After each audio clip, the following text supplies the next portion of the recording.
কইনুর, এই কইনুর বেগম, কইনুর বেগম, এই কইনুর বেগম কই গেলা? আরে কি আশ্চর্য, এরকম সিকুর বাকুর করতেছেন কি জন্য? কি হইছে? মজিদ কোথায়? মজিদ কই? বাড়িতে নাই। বাড়িতে থাকবো কেমনে? সে ওই যে বাকের মেম্বারের স্ত্রী নাকি ইন্দুরের বিষ খাইছে, এই মিথ্যা কথা মাইকে প্রচার করছে। বাকের মেম্বার রাস্তায় খাড়ায়া আমারে বিচার দিছে। খাইছে, নিশ্চয়ই খাইছে। বাকের মেম্বারের বউ ইন্দুর মারার বিষ খাইছে দেখেই মজিদ মাইকে ঘোষণা দিছে। আপনি একটা জিনিস বোঝেন না কেন?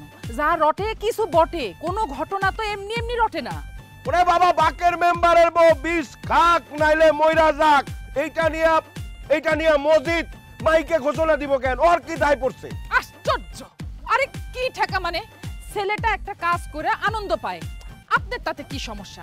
সে সামাজিক অসঙ্গতিগুলো মাইকের মাধ্যমে তুলে ধরে, তো আপনি কেন এরকম সিকুর বাকুর করেন তার সাথে? দোষের কিছু না। না, ও মাইকের মাধ্যমে সমাজের অসঙ্গতি জানানোর কে? ওর কি দায়বদ্ধতা? আচ্ছা, ও কি নেতা হইতে চায়? আমার বাড়িতে কিন্তু এইসব নেতাগিরি আমি একদম অ্যালাউ করব না, কয়ে দিলাম তোমারে। এই যে এই বাড়ি করেন যে এটার জীবনেও করবেন না। হ্যাঁ, তারে আপনি বাড়ির খোটা দেন, তারে আপনি ভাতের খোটা দেন। কি কি মনে করেন আপনি? হ্যাঁ, এই যে বাড়িটা, এই বাড়ি হইতেছে আপনাদের বাপের, আর আপনারা দুই ভাই, তাহলে মজিদ সমান সমান অধিকার। তাহলে আপনি বাড়ির খোটা দেন কেন? হ্যাঁ, আমার করেন কেন? এই তুমি কি আমার বউ? কেলের মতো কথা কয়। আমার বউ? তুমি কি আমার বউ? তো আপনার বউ না তো কি আর বউ? হ্যাঁ, মানুষের বউ। তুমি যদি আমার বউ হয় তাহলে আমার সাফাই গাবা, ওর সাফাই গাইতেছো কিসের জন্য? সাফাই গাই মানে? আরে আপনি এখানে সাফাই গাওয়ার কি দেখলেন? হ্যাঁ, আপনি এরকম পক্ষ বিপক্ষ করতেছেন কি জন্য? মজিদ একটা ভুল করছে বা শুদ্ধ করছে, যাই করুক, আপনার চেয়ারম্যান বিচার দিছে। হ্যাঁ, আপনি মজিদরে প্রশ্ন করেন, তার কাছে ঘটনাটা শুনতে চান, আপনি আসল বা শুদ্ধটা যাচাই করেন। তা না করে আপনি আমারে নিয়ে পড়লেন। কি আশ্চর্য কথা! আপনি আমার উপর ফায়ার হয়ে গেলেন। জীবনেও স্বভাব পাল্টাবে না, ঠিক একই রকম থাকবেন আপনি। জান, আমার পরিবর্তন হইতে হইব না। তোমার মজিদ বাড়িতে আসুক, ফাইজলামি শুরু করে দিছে না? হ্যাঁ, গ্রামের মানুষ আমার নামে ওর নামে কমপ্লেইন দেয় আমার কাছে, এটা আমি বিহিত করে ছাড়ুম। আসতে দাও। সাফাই গায় আবার।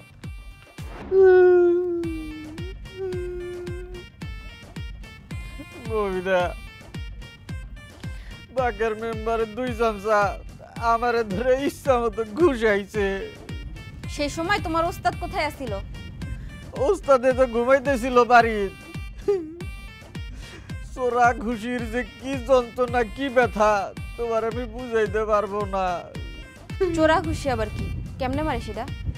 চোরা ঘুষি যখন মারে তখন ব্যথাটা টের পাওয়া যায় না, কিন্তু পরে এটা খুব টাটায় ব্যথা করে।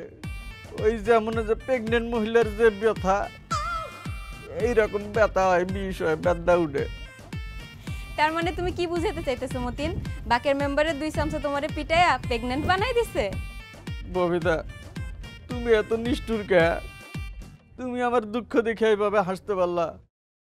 আরে পাগল, তুমি যে কথা বলছো না হেসে উপায় আছে? ভুল তো করছে তোমার ওস্তাদে, আর মাসুল দিতেছো তুমি। আসলে হয়েছে কি, ওই সব দোষী টেরাবাসুর, বুঝছো? ওই টেরাবাসু এসে ভুল তথ্য দিছে, আর এটা মাইকে প্রচার করাতে মাইডা আমি খাইছি। হাইশো না ববিতা, হাইশো না, দাঁত খেলা। ওই টেরাবাসুরে চিনো? আস্তে একটা শয়তানের খালাতো ভাই। ওরে যদি আমি পাই, ওর খবর আছে। শোনো মতিন, যা হওয়ার হয়ে গেছে, এটা নিয়ে আর কোনো ঝুট ঝামেলা করো না।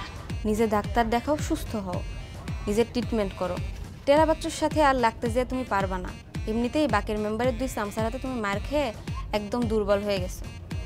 এখন তুমি যদি টেরা বাচ্চার সাথে ফাইট করতে যাও, তুমি কি পারবা? এটা অবশ্য ঠিক বলছো ববিতা, কিন্তু এই অবস্থায় তো তুমি আমার একটু সমবেদনাও দিতে পারতা নাকি? আরে পাগল, আমি কি এখন তোমার ওস্তাদের মাইক নিয়ে এসে মাইকিং করে তোমার সমবেদনা জানাবো? আমি তো তোমার সমবেদনা জানাইতেছি গোপনে। প্রকাশ্যে সমবেদনা জানাইলে তো পুরো এলাকার লোকজন জানবে। এটা যদি আমার আব্বার কানে যায় তাহলে কি হবে, তুমি কি বুঝতে পারছো? এটা তুমি কি কথা কইলে ববিতা? তুমি আমার মৃত্যু কামনা করো? তুমি আমারে এই ভালোবাসো? আসলে তুমি আমারে মন থেকে ভালোবাসো না। যদি সত্যিই ভালোবাসতা তাহলে আমার এই ধরনের মৃত্যু কামনা, আহত বা নিহত আর কথাই কইতে না। মতিন, আমি তো মন থেকে তোমার আহত নিহত হওয়ার কামনা করিনি। আমি তো তোমার ছোট্ট একটা উদাহরণ দিয়ে বুঝাইছি। শোনো, ডাক্তারটা দেখাও, সুস্থ হও।